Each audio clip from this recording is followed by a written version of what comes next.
Assalamualaikum warahmatullahi wabarakatuh. Halo, kami dari kelompok 2, kelas 7A dan 7B Teknik Industri. Di sini kami akan mempresentasikan tugas 3, pengendalian dan penjamin mutu tentang the mic 7 QC tools dan statistik. Sebelumnya, izinkan kami untuk memperkenalkan diri kami masing-masing. Halo, saya Rizky Mesyaro, NPM 22110026 dari Prodi Teknik Industri, kelas 7B. Selanjutnya, saya David Rizky, NPM 22101068 dari 7B Teknik Industri.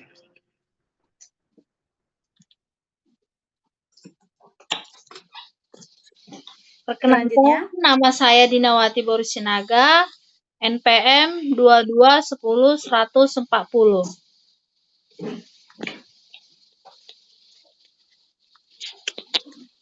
Baik, terima kasih. Nama saya Benhak Pranituana Baban, NPM 2210-170, Prodi Teknik Industri, kelas 7A.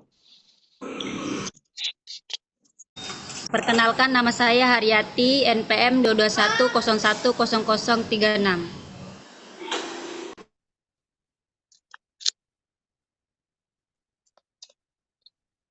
Nah, selanjutnya kami akan memperkenalkan tentang teknik industri di Universitas Riau Kepulauan yang akan dijabarkan oleh rekan saya Dinawati Sinaga.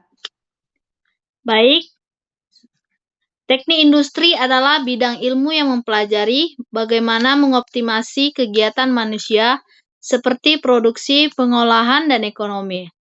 Lulusan teknik industri ini nantinya akan bertanggung jawab atas optimasi, desain optimal, manajemen perusahaan. Yang menjadi pembahasan atau bidang pekerjaan dari teknik industri adalah sistem integral yang berbentuk dari manusia, material atau bahan, informasi, peralatan, dan energi. Dasar-dasar keilmuan dari teknik industri sendiri bersifat multidisiplin atau lintas bidang. Hal tersebut disebabkan teknik industri tidak melalui perkaitan dengan ilmu matematika dan fisika semata, namun juga ilmu sosial dan manajemen. Teknik Industri Unrika merupakan salah satu program studi yang menghasilkan lulusan profesional dengan kemampuan merancang, mengelola, dan meningkatkan sistem terintegrasi. Material ini informasi, peralatan, dan energi menggunakan pendekatan multidisiplin. Fokus utama program ini adalah mengoptimalkan efisiensi dan produktivitas dalam berbagai sektor industri, termasuk manufaktur dan jasa, serta mempersiapkan mahasiswa menjadi teknopreneur yang inovatif.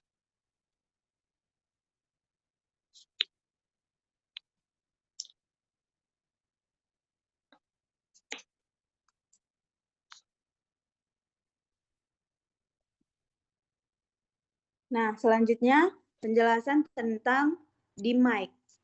DMAIC adalah metodologi berbasis data 5 langkah, Define, Measure, Analyze, Improve, Control, yang merupakan bagian dari Six Sigma, digunakan untuk memperbaiki proses yang ada agar lebih efisien, mengurangi cacat, dan meninggalkan kepuasan pelanggan. Metodologi ini melibatkan pendefinisian masalah, pengukuran kinerja saat ini, analisis akar penyebab, pengembangan dan implementasi solusi, serta penetapan kontrol untuk mempertahankan perbaikan. Tahapan DMAIC terdiri dari Define, yaitu tentukan masalah, Measure, kumpulkan data, analisis akar masalah, keempat Improve atau implementasi, dan kelima Kontrol, jaga keberlanjutan. Permasalahan, kasus optimasi proses input dokumen dan paket di PT Pos Indonesia Persero KCU Batam. Tujuan, mengurangi waktu siklus rata-rata proses input dokumen dan paket data entry dan penimbangan. Di korporat kantor pos Batam sebesar 60% dan menurunkan tingkat kesalahan input data hingga di bawah 2% dalam waktu 10 minggu. Selanjutnya, penjelasan tentang define pada kasus kesalahan input di PT Pos Indonesia akan dilanjutkan oleh rekan saya. Baik, terima kasih. Saya akan melanjutkan. Define pada kasus kesalahan input di PT Pos Indonesia atau KCU Batam. Kita bisa lihat permasalahan sering terjadi keterlambatan dan kesalahan dalam proses penginputan data, dokumen, dan paket ke sistem yang menyebabkan keterlambatan pengirim dan komplain pelanggan. Tujuannya meningkatkan akurasi dan ketepatan waktu input dokumen dan paket, mengurangi jumlah kesalahan input hingga di bawah 2% dalam 3 bulan. Kita bisa lihat dari tabel yang berikut. Dari tabelnya ada supplier, input, proses, output, serta customer. Bisa kita lihat juga dari suppliers ada pengirim atau kurir. Dari inputnya ada dokumen, paket, dan resi. Dari prosesnya kita bisa melihat penerimaan dokumen, lalu menuju ke sortir, lalu ke dokumen berdasarkan daerah di Batam atau di luar Batam, baru input ke data sistem. Setelah itu penimbangan, lalu diverifikasi, lalu dicetak dan ditempel, lalu terbitlah resi, dan yang terakhir warehouse hosting dan distribusi. Kita bisa lihat di output. Outputnya ada resi tercetak, data pengiriman dalam sistem, serta paket dan dokumen yang terproses. Kita melihat customer, pelanggan, dan bagian distribusi. Measure pada kasus kesalahan ini, maksud kami, measure pada kasus kesalahan input di PT Pos Indonesia atau KCU Batam. Tujuan dari measure tersebut untuk mengetahui tingkat kesalahan dan waktu proses aktual. Aktivitas mengambil sampel 500 transaksi input data selama 1 minggu. Yang kedua, mengukur frekuensi kesalahan input, waktu input, dan keterlambatan. Bisa kita lihat contohnya dari tabel berikut. Di sini tertera berikut hasil pencatatan kesalahan input pada 500 transaksi input selama 1 minggu di PT Pos Indonesia.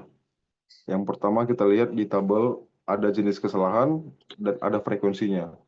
Kita bisa lihat dari jenis kesalahan di salah alamat ada sekitar 12 frekuensi, di nomor resi ganda ada sekitar 5 frekuensi, di baris ketiga data pelanggan tidak lengkap ada sekitar 8 frekuensi, di yang berikutnya ada berat paket salah ada di 10 frekuensi, dan lain-lain ada sekitar 3 frekuensi. Jadi total keseluruhan adalah 38 kesalahan dari 500 input, atau bisa dikatakan 7,6%.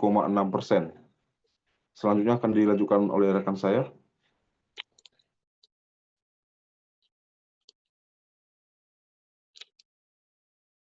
Baik, analis pada kasus kesalahan input di PT Pos Indonesia Persero KCU Batam. Tujuannya adalah menemukan akar penyebab kesalahan input data. Aktivitas yang dilakukan ialah melakukan brainstorming dengan petugas loket dan operator, serta menganalisis data kesalahan dari check sheet. Berdasarkan QC Tool 3 yaitu Pareto Chart, berikut dapat disimpulkan bahwa terdapat 80% kesalahan dari 3 penyebab utama.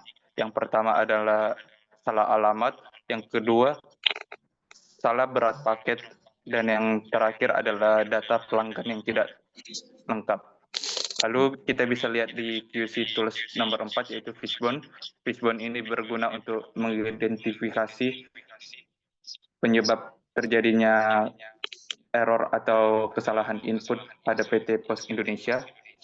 Ada yang pertama dari faktor mesin, yaitu sistem lambat dan sering error. Dari faktor metode, tidak ada sistem form input yang baku.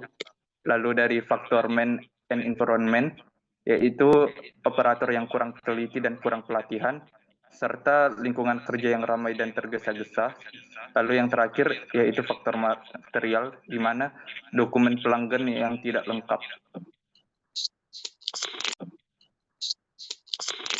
improve pada kasus kesalahan input di PT Pos Indonesia. Tujuannya ialah merancang dan menerapkan solusi untuk mengurangi kesalahan input. Solusi yang diimplementasikan yaitu membuat SOP baku penginputan dengan langkah-langkah verifikasi yang berurutan, menerapkan form digital dengan validasi otomatis, contoh sistem tidak bisa lanjut jika kolom alamat kosong, pelatihan ulang petugas input setiap 3 bulan, serta penyediaan label barcode otomatis agar nomor resi tidak ganda. Berdasarkan QC tool kelima yaitu sekitar diagram jam kerja versus jumlah kesalahan input.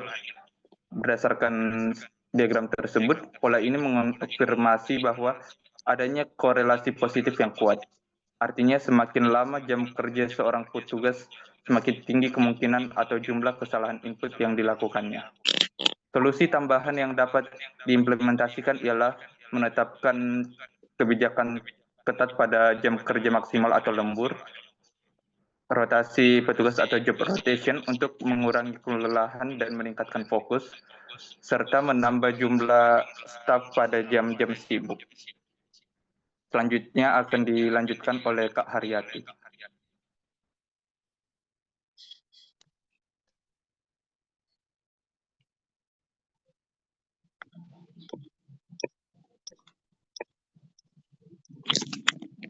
Kasus kesalahan input di PT Pos Indonesia Persero KCU Batam, tujuannya menjaga agar hasil perbaikan tetap konsisten dan langkah pengendalian. Yang pertama, monitoring mingguan tingkat kesalahan input, dan yang kedua, audit internal tiap bulan, dan yang terakhir, memberikan reward bagi petugas dengan akurasi tinggi.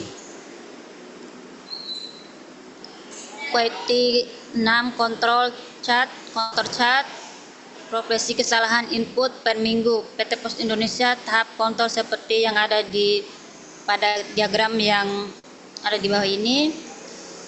Interpretasi yang pertama, garis biru menunjukkan tren penurunan tingkat kesalahan input dari 7,6% ke 2,0% dalam 10 minggu. Dan yang kedua, semua titik data berada di dalam batas kendali UCL sampai LCL, menandakan proses stabil dan terkendali. Dan yang ketiga, garis hijau rata-rata menunjukkan performa baru pasca perbaikan sistem dan pelatihan. Dan yang keempat, sebelum perbaikan waktu rata-rata input ialah 5 menit per dokumen, dan sesudah perbaikan waktu rata-rata input ialah 2 menit per dokumen. Penurunan waktu input sama dengan waktu awal sampai waktu akhir per waktu awal kali 100% sama dengan 5 kurang 2 per 5 kali 100% sama dengan 60%. Kesimpulannya, proses pengumpulan dokumen dengan paket telah berada dalam kendali statistik, menandakan keberhasilan tahap kontrol dalam mempertahankan hasil perbaikan.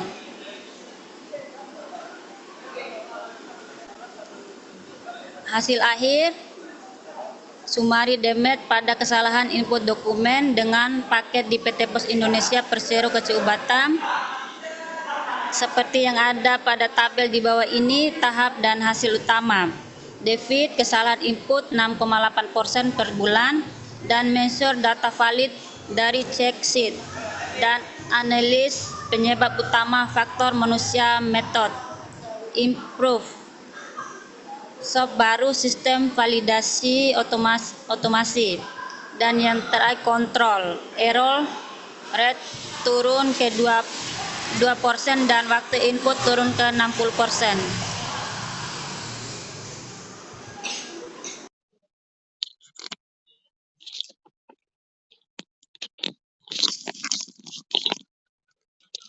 Selanjutnya. Baik, sekian dari presentasi kami. Lebih kurangnya kami minta maaf. Selamat malam semuanya. Bye. Selamat malam. Selamat malam.